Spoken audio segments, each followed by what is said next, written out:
Hope you've had a good week so far.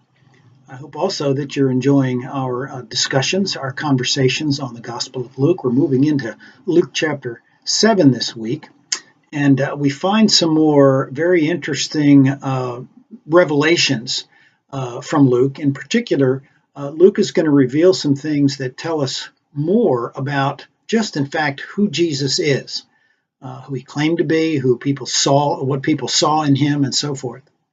The first thing we see is a Gentile soldier who is able to recognize Jesus' authority.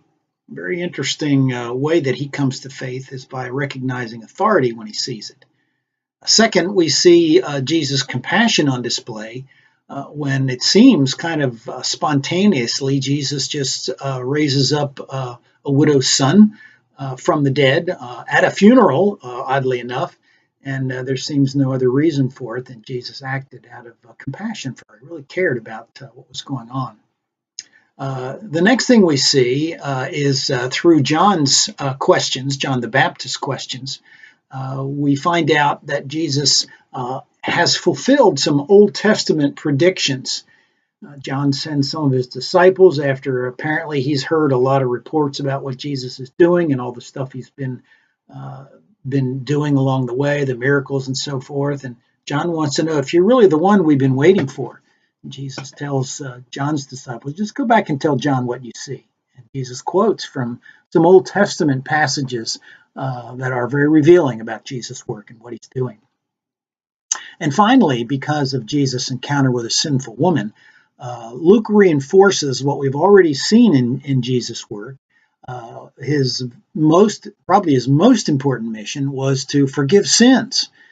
He forgives this sinful woman at the dinner party of a Pharisee's house. As we mentioned here, it begins with two healings: a Gentile soldier with great faith, and a widow's son is healed just spontaneously out of Jesus' act of compassion. We read about John's doubts.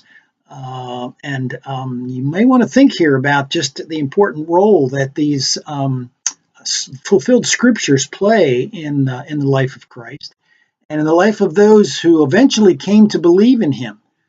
This was one of the reasons that they came to believe in him, that they could see he had fulfilled a lot of the things that were predicted about the Messiah.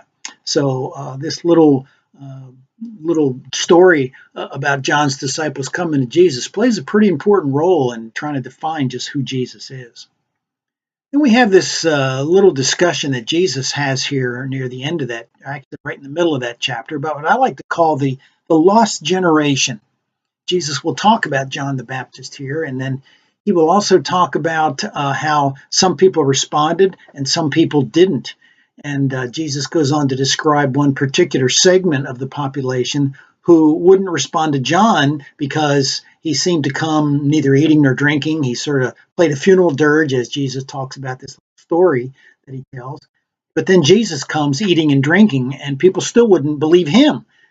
And so Jesus is, I think, revealing something to us about the nature of people who cannot seem to come to belief.